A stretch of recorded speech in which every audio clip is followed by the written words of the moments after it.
ada yang menarik juga ya dari produksi anime itu ya.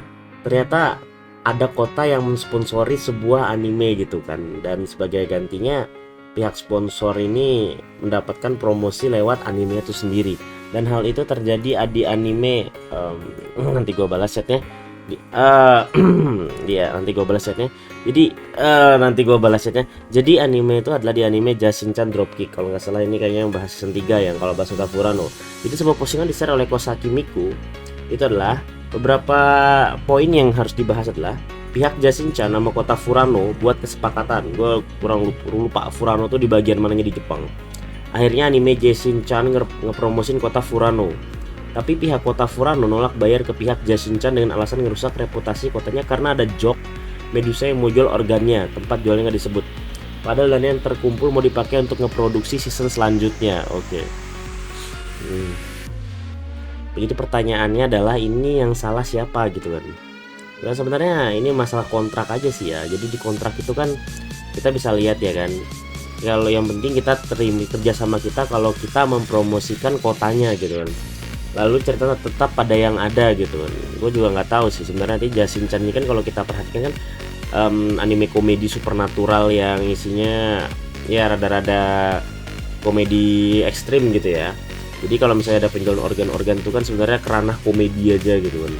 Bukan kerana yang mungkin lebih ke thriller atau horor gitu enggak gitu kan. Cuman aja ini masalahan aja sih, kesepakatan aja sih ya kayaknya. Yang pertama misalnya ini yang harus yang memberikan poin-poin itu harusnya dari pihak kota sih menurut gua. Harusnya pihak kota tuh memberikan poin-poin kalau misalnya kita sepakatin dengan catatan ini gitu kan. Karena apa? Karena pihak produksi anime itu kan cuma bilang oke, kita promosi, kita jadikan kotanya itu sebagai apa? Mungkin sebagai tempat atau misalnya itu background dari animenya, tapi kita tetap pada cerita. Nah kan kalau misalnya ada scene atau adegan kayak gini kan itu kan kembali ke cerita gitu kan, bukan salah dari pihak animenya ya dari komiknya, dari source-nya itu, dari adaptasinya di mana ya emang isinya kayak gitu ya kan. Sebaiknya kalau dari pemerintah kota atau siapapun yang ngepromosikan atau yang menjadi promotor dari Kota Furano tuh lebih melihat dari source sumbernya dulu.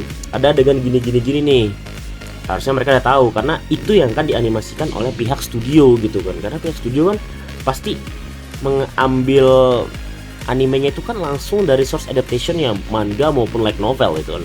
Nah yang jadi masalahnya adalah mungkin ini bukan terjadi miskomunikasi, tapi lebih ke promotor pihak Kota Furano ini menurut gua pribadi gitu kan, dia belum melihat source adaptation dari anime yang mungkin mau dijadikan loncatan untuk mempromosikan kota mereka, dan mau memperhatikan detail atau apa yang disajikan dari anime ini. Menurut gua sih nggak salah besar ya, nggak salah banget ini dari pihak studionya ataupun dari pihak produser animenya, karena as always ini harus kembali lagi kepada source adaptation.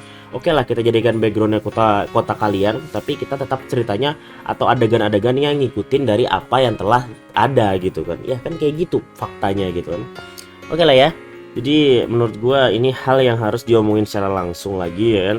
Kalau gua pribadi sih harusnya pihak tetap bayar gitu kan. Ya mungkin gua nggak tahu tentang apa namanya itu, tentang kesepakatannya, ataukah mau dibayar penuh atau mau dibayar sebagian ya kan, dan lain-lain gitu kan. Tapi harusnya tetap dibayar penuh ya kan, kecuali mereka dari awal udah menekan kontrak. Ini maksudnya dari pihak kota promotor ya, dari pihak kota tekan kontrak ada catatan kayak gini di animenya.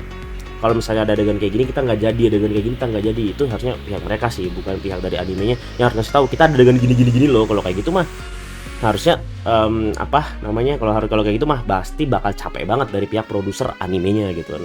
Oke, jadi itu yang bisa gue sampaikan. Semoga anime Jashin-chan Dropkick tetap bisa lanjutkan ke season berikutnya, season 4. Thanks for watching, gue CRY and see you next time.